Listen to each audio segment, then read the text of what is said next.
Hello and welcome to another episode of the American Scousers podcast. I am Gally and I am here in Massachusetts. I'm joined tonight with Jamie. Jamie, how are we doing? Not too bad, mate. Thanks. Excellent. And from Knoxville, Tennessee, we have Chris Strain. Chris, how are we? How's it going, boys? Good, mate. Going well. I mean, another trophy in the cabinet. We decided to nice. kick off the first podcast in March, which what better way to do it than put three Irish guys on a podcast together? Two from Ireland Yes. and one who is just 75% Irish, but born here in the States. So you'll be able to understand at least one of us on this podcast, and it probably won't be me by the end. Hey, two boys from the very county of St. Patrick himself. Yep. Love it. And that's why it was perfect as we march here, as we march towards more trophies. So before we get going, it was a fun start and a good open. We're going to start here, as we like to do on Thursdays, with Jamie's LFC news. That is right, Red. 60 seconds, get the stopwatches out and go. So first off this week, a couple of big hitters. We had the quarterfinal draw. That was made today, and we will face the winner of either Forest or Huddersfield. Also today, big news, the Champs League's new format has been confirmed. Moving on, it's been a busy few days for our Sadio, as he has now racked up 250 appearances and got himself nominated for Goal of the Month. Well done, him. But news on Sunday for the old at heart there is that Millie became the oldest Red in Wembley to feature in Wembley. That's 22 days older than King Kenny was the last time he was out. And speaking of the King, Jurgen Klopp has also recently eclipsed the legend himself, King Kenny, with 223 wins in 21 fewer managerial games. It's also his first foray into the FA Cup quarters. Go on, Jurgen, do us all proud, mate. Whilst we're on first, it's the first time we've beaten a team 4 times in a season, Reds. Unbelievable. But lastly, since 2020, Taki Minamino himself has scored 9 goals in domestic competition. That's more than double any other Liverpool player in that time. Up the record, breaking Reds. Let's go. Thank you, Jamie, very much. And we are going to get a lot more to Taki as this podcast moves on.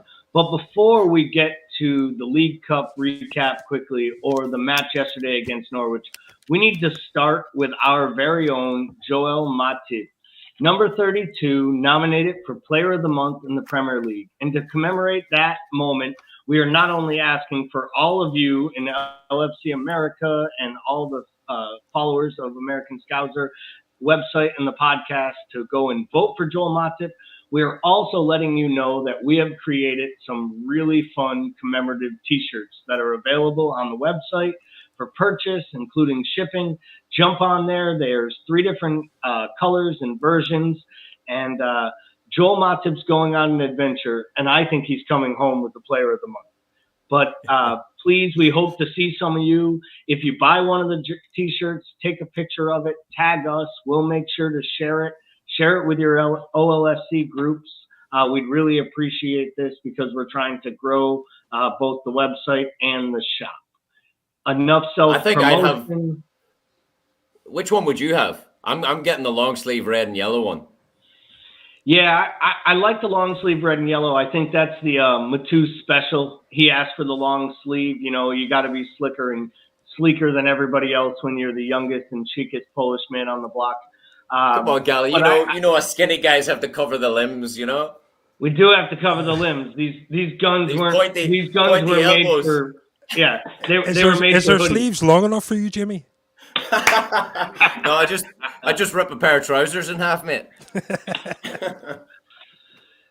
So we are very appreciative of the graphics that have been made for the site, and we plan to put out more and more content. And we're hoping that you guys will pick it up, share it on social media, and if you have ideas for things you'd like to see us make available in the store, please use the like, shares, and comments.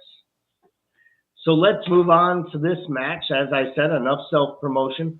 We'll move on to, before we jump into the Norwich match, I do want to give you each a chance to give us a quick take here on Sunday. It was a big moment. We talked about it a lot with Paul and Timuchin on Monday night.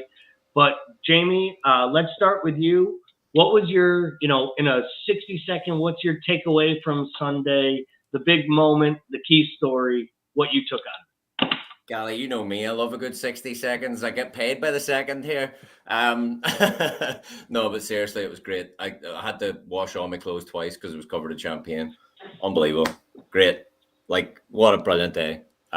Stressful, but you wouldn't have it any other way. To win it in that fashion was just absolutely box office. I mean, I love it. I love it for the entire squad, but Kelleher, that was amazing. Absolutely amazing. Played really well in the 90 minutes and then tucked away his penalty like a proven striker. It was just all worthwhile when you see that last penalty sail off into the crowd. Not sure it's landed yet. Chris, let's go to you next. And when you walked out of that match, an extremely tight encounter, I argued with folks it was the best 0-0 match I can remember in a real long time. What's your takeaway from it, both the performance and kind of the aftermath and what we've read and seen since? Well, I think initially the Thiago injury kind of set everybody on edge. I mean, I'm always the optimist when we're going into games. When I was on the podcast last week, I said 3-0. This is going to be a breeze. And then I saw Thiago injured in the warm-up, and I just thought, oh, no, here we go. This isn't going to be our day. And it kind of, it was a really, really good game. I mean, I spoke with a couple of Chelsea friends, and we agreed one of the best 0-0s we've ever seen, over 90 minutes. But I think, the referees and VAR just, I don't want to get into that again. But for me, all you have to do is go to the official LFC Knoxville Facebook page, and you'll see a video of how I feel about that win. I think I called the first 4 penalties correct with one of the other guys from the and he was like looking at me, and then we got all the way down, and in the video I'd said to the guy taking the video, he's going to sky this, like not even just sky, he's going to sky it, it's going to be horrible. And I went over, and in the video you can see us all standing like this, and as soon as he skied it, I'm actually being hugged, but if you look at the video you can see me pointing at the camera. And then as soon as I let me go, I just go running over that camera, and I'm just screaming into that camera like a madman.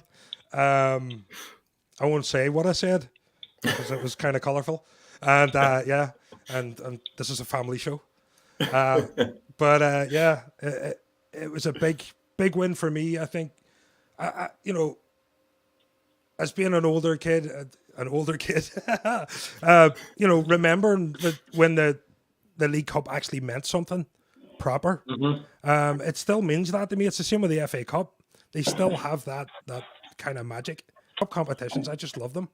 And it's just nice for us to have it again and have that back on our perch. We're no longer sharing the amount of times won with City anymore, in a similar way with the league thing and United sort of winning so many in a row.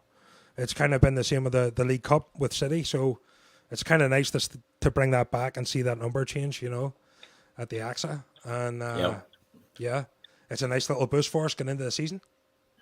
Or the rest of the season. Yeah, it really was. And you look at it, I forget the stat. I think it's skewed, of course, because City has won so many League Cups and so many leagues. But when you take into the account the 2 League Cups Chelsea has won in years that they've won the title, I think it's something like 6 of the last 9 Premier League winners have been the team that's won the League Cup, which kind of makes sense because it kicks you on to actually start to play for something and moves your whole club and the motivation in the right direction. And I really believe that we're about to move into the Norwich game now, and I think that is just – it's so exciting that we're talking about a deeper cup run and another domestic cup. Yeah. And then we get to preview this weekend. And then on Monday, we're going to get to preview with Smuchin and Vickler, getting into the Champions League and moving into the quarterfinals. Yeah. So it's just so nice to be competing on 4 fronts, and we deserve it. Before we get into it, I think we'll have to let our good friend David Cosgrove jump in with the first comment here. Absolute Irish overload. What a firm off of the lads we have. And the Irish firm is Kazi, strong. firm might be a little bit strong. And we do appreciate you though, Kazi. And obviously it is probably a little too much Irish, but that'll just make up for the fact that we gave the Turkish dictator the night off. Hold on. There's never too much Irish. There is never too much Irish. Maybe just in your coffee on a Sunday morning, there might be a little too much Irish in that. Well, I will have to say when we showed up to the pub on Sunday morning for the League Cup final, my wife was excited, and then a gentleman from Liverpool walked in with a coffee without a lid, and he handed it to the bartender. He came back to the table, started drinking it, and was reading off the booze that was in it, and said, "I told him to give me a surprise." And he was very, very happy. The bartender made it right. So we're going to jump right into the lineup here, guys. We have it up on the screen for those of you listening on the podcast only. We are talking right now about what Liverpool's lineup was yesterday afternoon. There wasn't that much of a surprise for me seeing, Allison back in net because Jurgen let that kind of slip. I think I shared in the Discord channel that I had a little bit of a frustration with Milner at defense. Didn't love the selection or the decision behind it. Chris, when you first saw this lineup yesterday, what was your first reaction? And what was your reaction specifically to my comment about Milner lining up in defense and maybe not slotting in somewhere in the midfield to give some guys a break? Yeah, I was kind of surprised. I was surprised. The only thing that surprised me was the Milner thing. It's actually a very, very similar lineup to when we played Norwich in the Carabao Cup.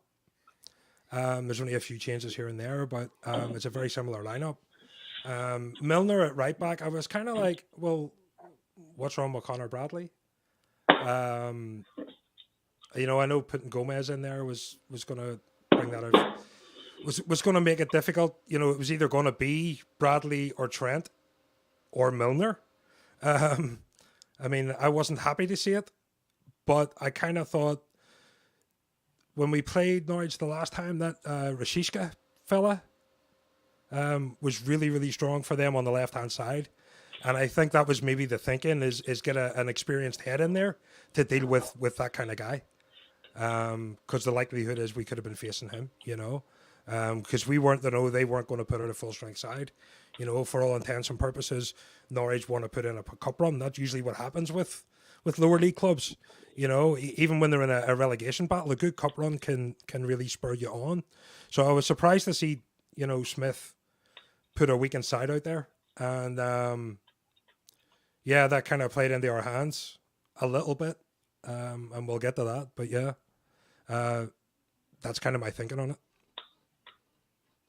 And Jamie, from your standpoint, when it came to this lineup, and you can give us your thoughts on the defense and Milner in the back line, but I'd like you to focus kind of on that midfield positions, because I honestly believe we all thought that Minamino and Origi would get starts in this match after not starting in the League Cup final, especially Minamino not appearing. What was your thought on the midfield and, Henderson's inclusion and or, Ox not playing up in the top three maybe? Well, I was definitely excited to see Jones make the first 11. I kind of thought that Jota was going to be the spark up front. He wasn't necessarily, he wasn't, because another guy absolutely stole the show. But a little word on Milner. I think just like Chris said, he's the older experience. And to be honest, that back three is a bit, deputized, even though Konate's played a handful of games, Gomez has played a handful of games, and so is Tsimikas. But like Chris said, older head at the back, older head in the middle with Hendo, whilst, great opportunity for Ox and good to see Jones in there. But I really did expect Jota to be the spark, but whatever Taki had for breakfast, he was ready to go. Well, I say breakfast, it was a late kickoff, wasn't it? So healthy lunch. Well, let's stay there on Jones for a second. So I agreed with you. I thought Jones was a shoo-in. If you had asked me who the first name on the team sheet, I would have thought it would have been, honestly, it would have been Oxlade-Chamberlain, Curtis Jones, Taki Minamino. Because if you've played big minutes throughout the year, you expect those guys to get minutes in a game like this or a match like this, and then they didn't perform or have to play on the weekend. As far as Milner goes, I know I shared this in the Discord channel. My frustration with that was that I felt that if you were going to let Nico leave on loan, which I think was a smart decision for both the player and the club, you have to do that with the idea that Connor Bradley is good enough to start a League Cup game against Norwich at home when they do start a weakened side. And for me, it showed a little bit of that, insecurity about playing the kid. And I understand he's played kids at all different times, but I just have seen a lot from Bradley. So I would have liked to have seen him given that shot. And I surely would have liked to have seen him find his way on the pitch if he wasn't going to get his opportunity to play with the under-19s in their Euro affair that they had. So when he wasn't put in that squad, I really would have liked to have seen him played. And I think Henderson could have used a little bit more rest, because he has seemed a little leggy recently in different encounters. But when we kind of flip it around to Jones, I thought Jones was very bright, and he had some great moments in the first half. He was on all pieces and sides of the ball, including one of those moments that we are about to see here. And we'll blame StreamYard for a little bit of the lag that we're seeing on our video, but this is something new that we're doing here with American Scouser. We're going to try to bring live video to you guys. But Jones's amazing curler early on in the match almost finds the top corner. Jamie, you quickly reminded us that he's just trying to recreate the Everton moment at each and every opportunity that he can. So who can fault him, man? I mean, as soon as he grabs that ball, he's cutting inside. He knows what he's doing. That's all he wants. He wants that goal again and again and again. I think is it a case of maybe Klopp sees that weakness in Norwich, where there's that thing where he's able to cut inside. He sees that gap, and he knows Curtis likes to cut inside and hit it with his right foot in the top corner. So I think maybe that's why he plays. He played against them in the Carabao Cup. I'm not sure if he played against them in the league, but there's the likelihood that if there's a pocket there, then maybe he's going to put him in there to play that. It's definitely something that we level at Liverpool midfielders a lot. Like you're not taking enough shots or whatever, So I'm all right with it. Yeah, I'm all right with it when they go in. Yeah, I like him a lot better when they go in. And again, he had a good first half, but he had a Curtis Jones first half. He almost scored a world-class goal. He turned the ball over 3 or 4 times. The 2 or 3 times in the first half we were put under pressure were each times that Curtis Jones either stood on top of a ball or tried to make a move that his body just isn't ready for yet. And I forget who I saw it. It was a comment about self-confidence and perseverance. And it was basically like, if Naby Keita had half of Curtis Jones's overconfidence, he'd be the Naby Keita that we've all thought was coming from the Bundesliga.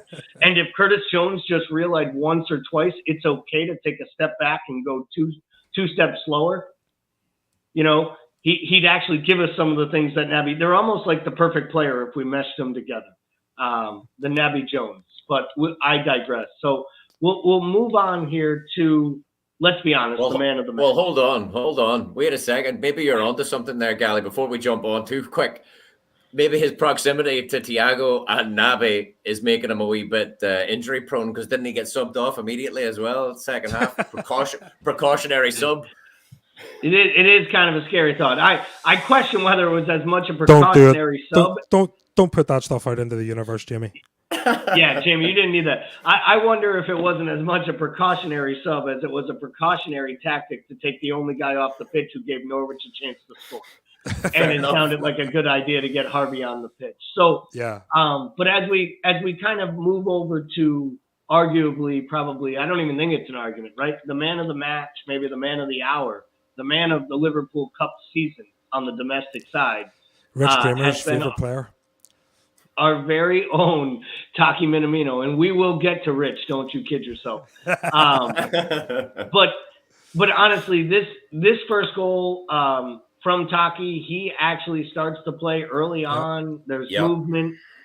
He makes the runs. It's a deep lying run late, and I know it's choppy, but this first touch is class.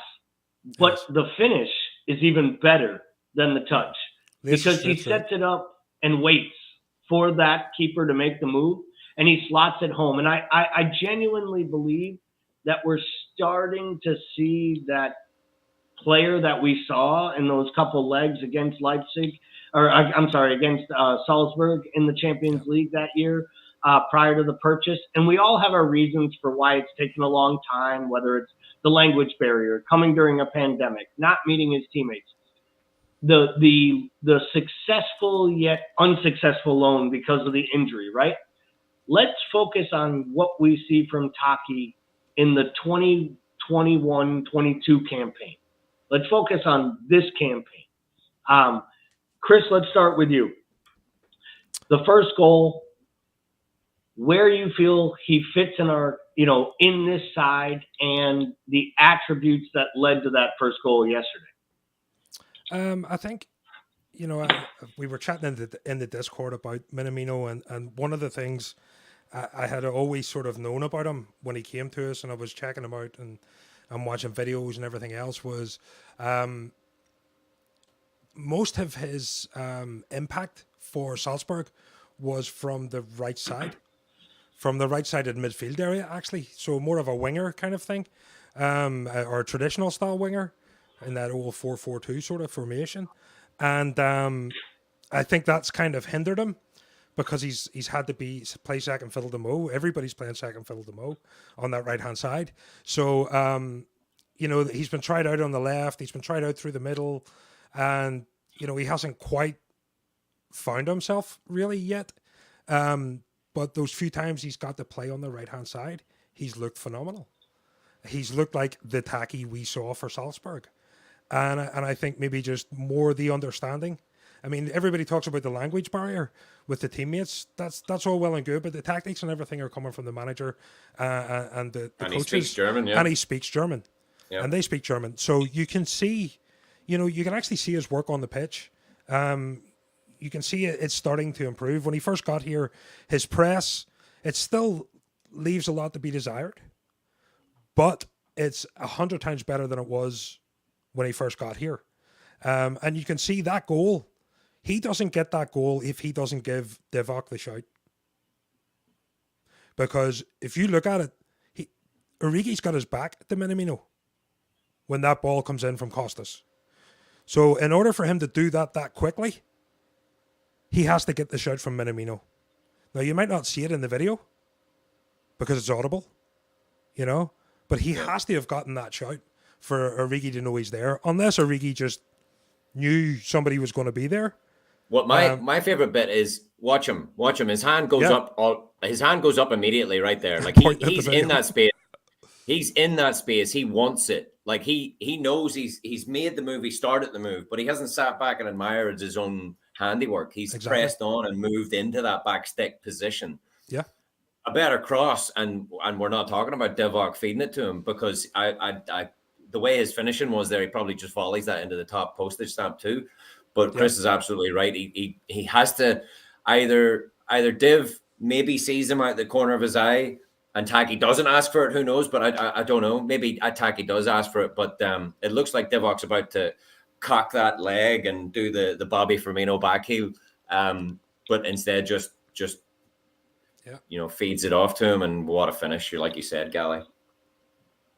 Bickler would probably let you know that Divock probably just like heard some girl in the crowd talk about like ice cream sundaes or something, and just took a gander over, forgot he was in a football match, ball ran to Taki, and then he banged it into the net. But I will say, I love the idea and the fact, the way this team rallies around this young kid. And I know he's not a young kid. He's 27 years old. He's not 22 or 23. We bought a more seasoned veteran. I believe we bought a squad player. I don't think when they bought him from Salzburg, they thought they were buying Firmino's replacement. I think they thought they were buying maybe a diamond in the rough, but a really good 5th, 6th, 7th option at a great club. And we're going to get to his numbers on the bigger picture and what they mean to this, to this specific Liverpool squad and where he fits. But we move on from the goal. So we take the lead. It's 1-0. We continue to press on. And there's a few more opportunities. And then quickly, about 8 minutes later, we have another opportunity for this. Yeah. I mean, Chris, talk us And through it, man.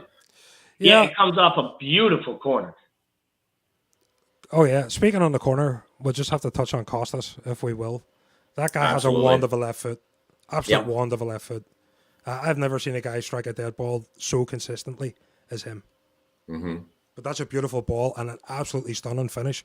Outside of the boot and just to catch the inside of the post. Just, yeah. Another one touch bang off the laces. Like this touch maybe catches his touch a little heavy, gets a little too far in front of him. But because Konate's in the middle there, commanding 3 Norwich players to mark him, Taki's again free at the back stick. And that kind of awkward touch is a few yards ahead of him too much, but still has enough time because Konate, the beast, is in the middle there with 3 men marking him, and absolute stormer of a finish. Yeah, it really was. And I think, a great point by Chris talking about, Costas on the corners, on the set pieces, on his deliveries from open play. I mean, his left foot is genuinely a wand. And the funny part is he can cut back in on the right and make a good cross. I genuinely believe in a pinch he could fill in on either side of the defense if he had to. But really, these set pieces, they are at the level, De Bruyne at his prime with City when he was playing really well off the set pieces. It is up there right now with, James Ward-Prowse's, deliveries on set pieces for Southampton, which you could argue are as good as anyone in Europe for the last few years. And this is a backup.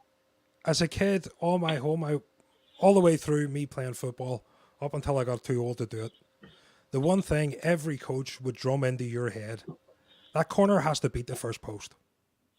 Every time. That's what it is. In all the corners I've seen Costas take, I've only seen one that didn't get past the first post. Yeah. Like, that's the only one I can remember. It is possible, up for debate, that he's a better deliverer than anyone on our team with a left foot. I'm sorry, Robbo, but it's up for debate. That's how good he is. I would put him level with Trent for that dead ball corner. I'd argue on a corner, I'd rather Costas taking the corner even than Trent. For sure. So here's a random question. Why is a left foot always referred to as a wand, but never a right foot? All wizards it's so rare. Because wizards are sketchy, mysterious magicians. Yeah. And lefties. People back in the day, they used to burn lefties as being witches. Correct. Yeah. I have a family of cousins, right? All 3 of them are lefties. Both their parents are righties and have terrible handwriting. So what it lets you know, their parents went to Catholic school and they were forced to write right-handed because the left hand was the way of the devil. So they were genuinely lefty. This is the fact that there's too much Irish in here, because that happened to my cousin as well. And he used to get his wrists slapped with a wooden ruler because he was writing lefties. Can you look? There's way too much Irish going on here. Let's move on before it breaks into absolute. Yeah, BJ's actually telling us that we might be right, which is even crazier because there's 3 Irishmen coming up with a stupid story and someone's telling them that it's true. Quick, fast forward. We all know the truth. Let's sing a song about it. So, a sad Irish song. Oh, I've only got a left foot. So we will digress there away from this. Before we lose any more listeners and or viewers and followers on this podcast, we will move back to the match. So we get to halftime. We take the lead. We're up 2-0. and Jones comes off, Elliott comes in, which I think might have been actually kind of a tactical substitution. I think they both would have started this match had Harvey not played. And, again, we mentioned Thiago's unfortunate injury that allowed Harvey to be in the squad. This is how deep we are now, that Harvey Elliott and Curtis Jones and Gomez can't make a squad for a League Cup final. For all of you that still want to complain about the spending and the depth of this squad, another podcast, another topic. But we substitute there. We were a little lackluster out of the break, in my opinion. I thought we should have went for the dagger, really went for that third goal early. Didn't come. We make more substitutions with Morton on for Hendo in around the 60th minute. And then the dreaded Norwich goal. Jamie, talk us through the lead up to the goal, what you saw from it, what frustrated you about it. How do you think it happened? Because to me, it kind of felt like it came out of nowhere. Well, we gave the ball away, didn't we? Who was it? Who let the ball slip? A bad pass out the back. It was it Millie? No. Might have been Millie. I think it was Millie, actually. There's a few people to blame here. You can blame the bad pass, but everybody just stood off. And it was almost as if Kanate kind of got right in Ali's way, like in his line of sight. But, it was kind of coming, wasn't it? Like again, we were always chatting in the Discord. Our Discord was popping off during that game. And it kind of was coming. I don't know if we sat back or Norwich had a particularly bright spell. They wanted to give it a go. They only had 1,200 fans there. It was a late kickoff, but they were giving it a go. They wanted to make a cup tie out of it. One word: complacency. Yes. Yeah. And I think it was just maybe a case of, it was our second string as such. Maybe there was a little bit of, we've got this easy. They're not really hitting us with anything, because apart from the Pookie chance in the first half and maybe the Josh Sargent effort in the second half, they really didn't have anything for us at all. And I think maybe just in the players' heads, they were just like, we're just going to see this out. This is easy. They were stepping off. And I think they were expecting the next man to make that step, and nobody made it. And they got to Gomez, and Gomez really should have went to the man. He stood off, and, he did try his luck. And I think, Ali was unsighted and saw it late, and there you have it. But apart from that, they really never showed us anything. Yeah, I'm with you there. I do feel that they came to make it a cup tie. Yeah. They put out a lineup that was, half strong, a few substitutions, but then really just kind of laid down. And then when they got the goal, they were like, hey, maybe we can kick this on now and find a way to penalties. But they never actually looked like they were actually giving it a real go. Now, that might be Dean Smith being a realist and knowing for their next 5 matches will determine whether or not they play another season in the championship and then come back up for one more year and then go back to the championship and then probably come back up for one more year and go back to the championship. But they can have that yo-yo. We don't have to worry about that yo-yo. But let's talk a little bit about our man of the match and go a little deeper into the numbers, a little deeper into our friend Taki, and, some stats and images that I just felt were outstanding. It's not coming up here on my screen, so I'll remove that. I saw it. Yeah, you guys had it up. It was there. Yeah. I didn't have it. Sorry about that. There we go. Flipping StreamYard. So it always makes us happy anytime we can use a stat that, just brings a smile to your face. Like the fact that Taki, the hated by most in Discord, or just Rich and Timuchin at times, has outscored Lionel Messi. Just that guy. That little Argentinian that believes he's some type of talent of some sort. And he's playing in a farmer league. Yeah. Yeah, it's true. He's playing in a lesser league, playing against lesser competition. I'd argue Taki's goals at the lower level of the League Cup at times are as competitive as some of the goals that Messi has scored for PSG. And I think Agreed. he's actually missed 4 penalties this year as well, which is just comical in itself. But to Taki's point, he's averaging a goal here every 99 minutes played in this calendar year or in this season. And that's really, really impressive to the point that it puts him at one of the highest goal returns in all of Europe for anyone with more than 5 goals. So what do we actually make of these numbers? Is it the competition, Chris? Or is it a player finding himself at a club, finding a role? I think it's very much the latter. We all know that we're a team that work on statistics. We have, people working day and night to find these players. They're looking at numbers all the time, and they're looking at the return they get from these players. And Taka Minamino was one of those players. And he was someone we've been watching for a while. I want to just add, I think the fact that he was Japanese really helped in pushing to sign the guy, which opened up a whole new market for us, commercially. For the club, it's a big market to get into, So I think with Taki, it's starting to pay off. They're like, well, we can put this guy into these games and he's going to get a goal because the numbers prove that he will do that. And lo and behold, the numbers are starting to prove that he does that. And is he going to become one of those clutch players in the way Origi is?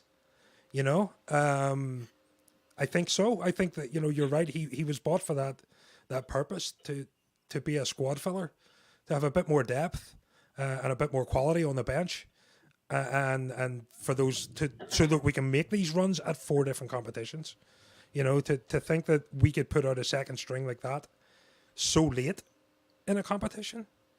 I know it's not super late, but it's further than we've got in a while, as far as the FA Cup goes. So, I think he's going to be, in 2 or 3 years' time, one of those players that we talk about like we do Big D right now.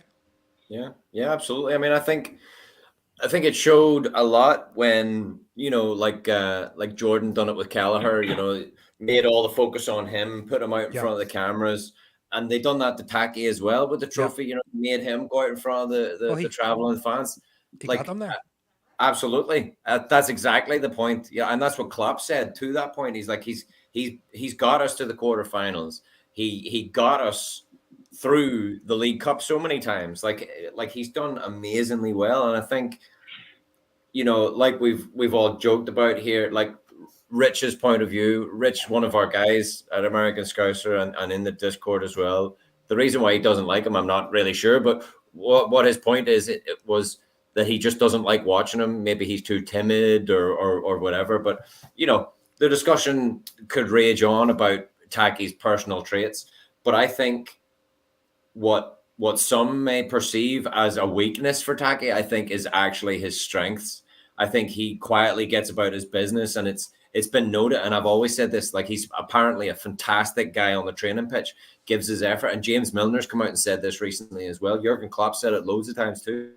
He's a fantastic trainer. He just gets his head down, goes about his business. Like, that's him all the time. Like, nothing phases him. Yes, he's timid. Yes, he's understated.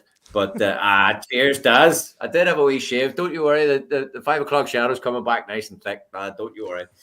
But yeah, absolutely. But yeah, I think Taki's brilliant. And like I said, I think what many could perceive as his weaknesses, he actually turns them around and makes them his strengths, makes them what's so determined about the lad. Like his first goal, he starts off that move and chases after it, gets into the position. Like he's determined, he's smart, and like Chris again said, he definitely operates a bit better on the right. I think we originally thought that he was going to be a bit of a master key. He could play left, middle, right, whatever. But Chris is absolutely right. He definitely performs better out there.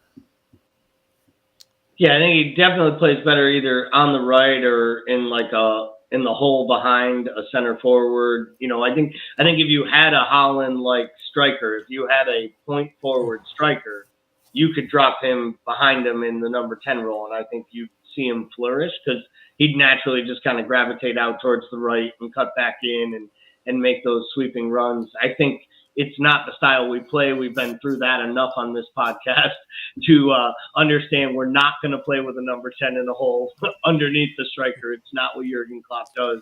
He hasn't done it as long as he has been a top flight manager, and well, he is the top flight of managers. So we won't argue with his 4-3-3 tactics or how he sets us up, because he sets us up to win trophies, which segues us nicely to the draw, to the next trophy we're going to win.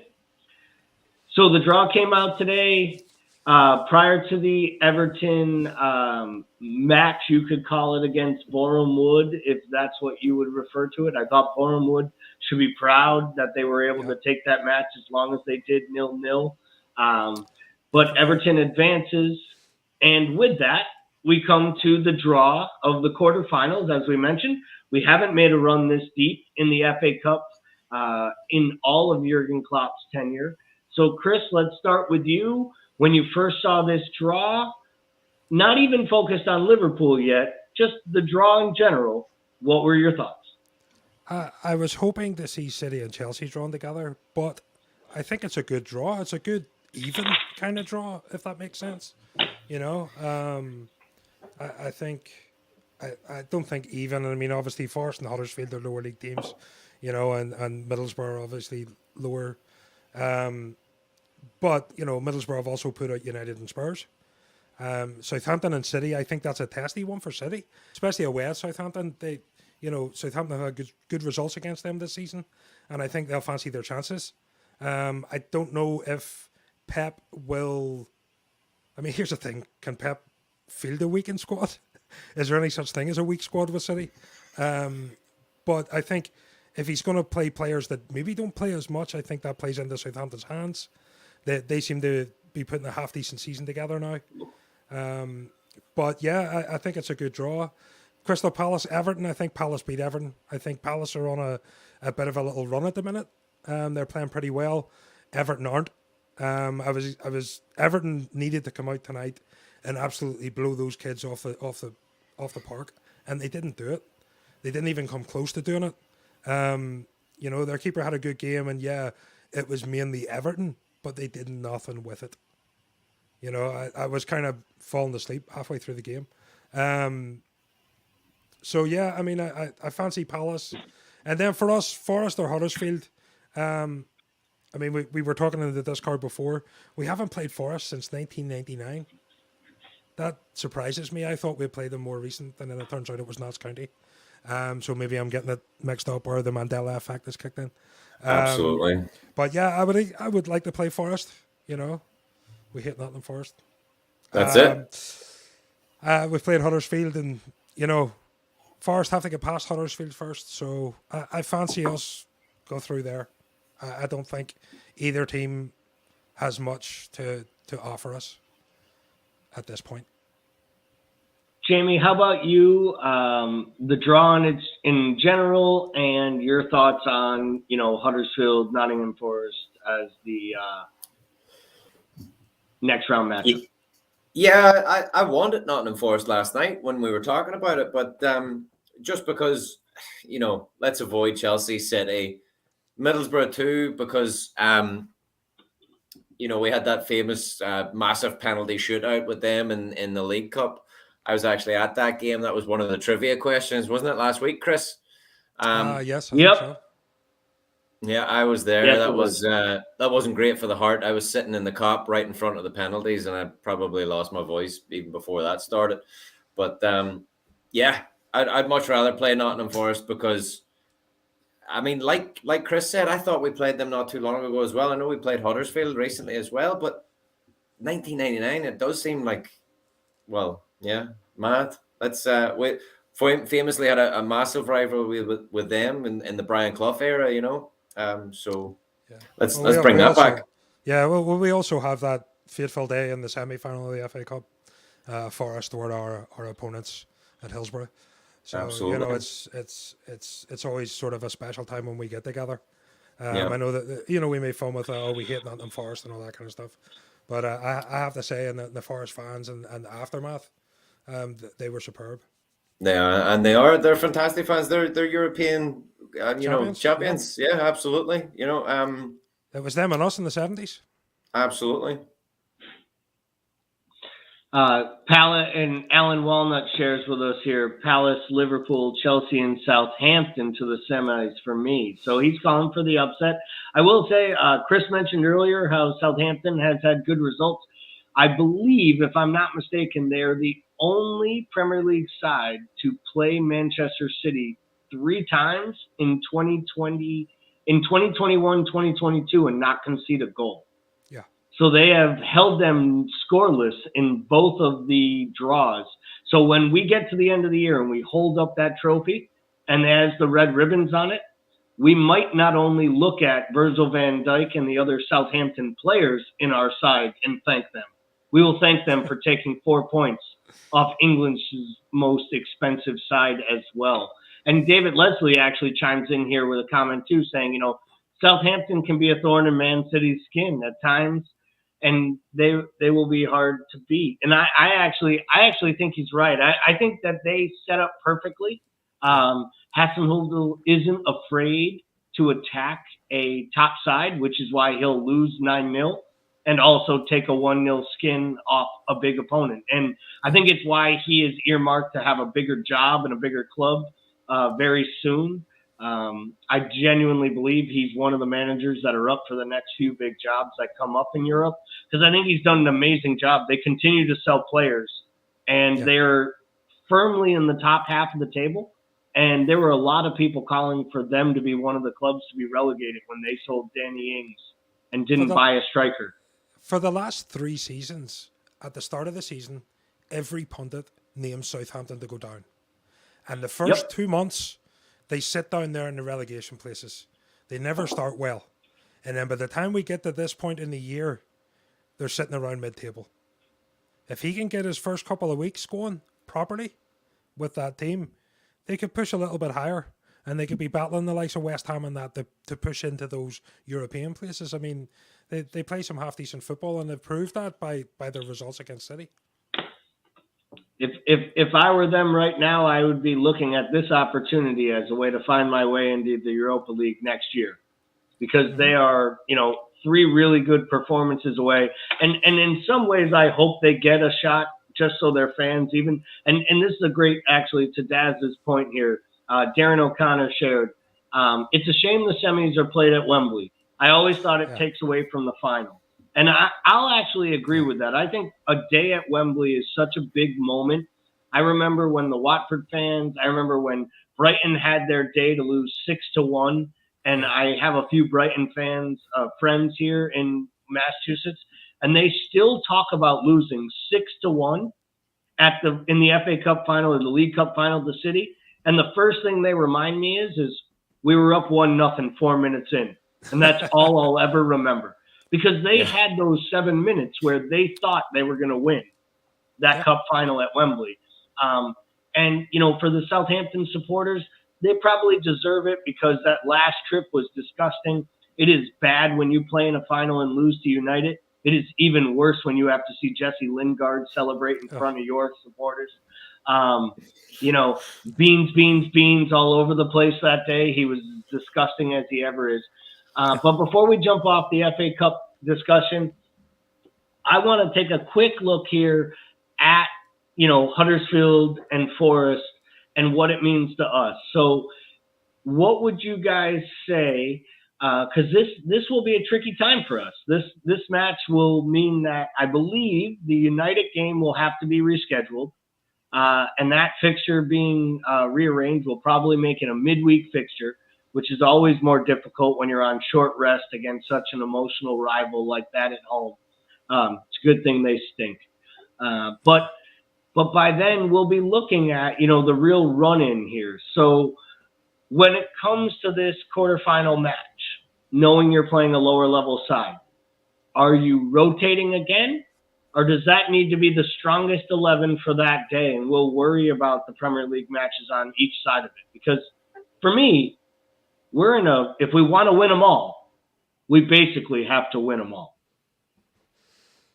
As much as I hate the United game getting put to midweek for the fans' point of view, and for a lot of people who are traveling over there and got their heart set on seeing the United game and it being changed. I don't think we're going to have a problem getting up for that game midweek. We're just going to treat it like another night under the lights at Anfield, and we're going to go after them. I don't think there's any problems to get motivated for that game. Yeah. I think either way for them, I think for us, it doesn't really matter. I think we're covered on both sides. I think either side we put out could easily beat either of those teams. What we have to take into account is their running. They're in the championship, and what a lot of people don't know about the championship, there's 24 teams in the championship. They have a long, hard season, and they're tough games. Yep. And a lot of those, there's a lot of those pitches you'll play on are like farmers' fields, and it's grueling on the legs and it's hard. And you've got Huddersfield are sitting third in the championship at the minute, so they're pushing for automatic promotion. They'll probably take one of those berths if they don't get automatic. But you've also got Forest, who are 3 points behind Luton in sixth, and so they're also fighting for that promotion spot. So yeah, I mean, they're going to have that in their head. And 2-3 weeks from now, they're going to have games that have been rescheduled. I'm looking at it here. Huddersfield have actually played more games than the rest of them. So, they'll play 35. Forest have played 33. So they obviously have games to catch up on. And they've already got 35 games on their legs. So, they're going to be thinking, do we want the cup run or do we want to get promoted? What's more valuable? So, it's kind of like the Dean Smith thing. It's different for him. He's fighting relegation, and they need that kind of boost. But for these championship guys, the money they'll get coming into the Premier League far eclipses the few £100,000 they'll get for their FA Cup semi-final. Well, I mean, if we remember that year that Wigan made the run, the year Wigan made the run to the FA Cup and won it and qualified for Europe, but didn't win promotion. Yeah. They almost went down to League One because they were forced to play in the Europa League and compete in the championship. And to your point, Chris, they just couldn't do it because they didn't have the squad of the size. So I wouldn't be surprised to see either Forest or Huddersfield rotate a little bit if they are in those playoff promotion spots. Because, I joked earlier in the Discord channel when someone said, which club would you rather? I said, I will take the club that starts Danny Ward at striker for 1,000, Alex, who is Huddersfield Town. And the fact that, Danny Ward is still playing football is probably a surprise to me and Danny Ward's mom. Because my thought was by now Danny Ward was probably living in mom's basement and probably working at like the Pump and Go down the street. But I digress again. Gally, can I just say pump and go means something different back in the UK? Yes. Even better. That's what I need. It's a gas brand. It's a happy ending here in the Northeast. Shelter. Oh, even. Well, then I'll tell you what. If Danny Ward was working in one of those, I would actually be making more money than where I expected he was working. I don't know. Would you get the UK and see what a pump and go is? Get there eventually. You might change your mind. It's gonna change. It's gonna this might pump took and leave. a quick left-hand turn as we skid it towards the accident sign on the side of the road. I think for this podcast. So we got a few minutes left, guys. Let's talk Saturday lunchtime here in the United States. Here on the East Coast, 5:30 kickoff over in the UK. We get our first opportunity at revenge on the season to a side who actually took 3 points from us in the league. West Ham comes to town. What are you expecting from the lineup, Chris? What are you expecting from a performance on behalf of our Reds? Full steam ahead. I think he'll put the strongest team possible, and he'll want to put this game to bed. One thing we know about Jurgen Klopp is he doesn't forget. And, you know, especially he hates to lose. Like most of us. I mean, I despise losing, but I don't think anybody hates losing more than that man. And he will pinpoint the places where he's lost, and he'll want to rectify and fix those things because he takes them personally. I think, you know, he'll be like, you know, okay, the team didn't do whatever, or they did everything right and nothing happened. Okay, that's my fault. So I honestly think it's going to be the strongest team possible. I think we're going to see Mane on the left again, back out onto the left, and I think Jota will start through the middle with Mo obviously on the right. Midfield will be. I'm going to say. I think Hendo gets a rest because he played on Wednesday. So I'm going to say Fabinho, Harvey, and maybe Naby, and then the back four as it usually is with our man Joel. Don't forget to get your T-shirt and Ali back in goal. Yeah, I think that's fine with me, Gally. I think you know that's a decent midfield, even with young Harvey in there. Naby and Fab are you know, Naby's been getting involved a bit more recently, like getting a bit more physical, so it's good to see. Diaz off the bench, I think, is going to be another thing we're gonna be licking our lips at. You know, so it's always difficult, like we always say, when you're trying to pick the same 11 as Jurgen Klopp. But definitely want to give a few shout outs because I know a few fans are heading over to the West Ham game. A couple of Irish lads, Dara O'Neill and his son, are going over to the West Ham game, and Megan's already over there. She's already been down to London. She's been to the Norwich game, and she actually bumped into Missy Bo Kearns and seen her, and she was injured. And she's not going to be featuring at the weekend, so we at least know that that part of the lineup for the ladies team. But yeah, wish all the traveling Reds the best of luck and bring back 3 points.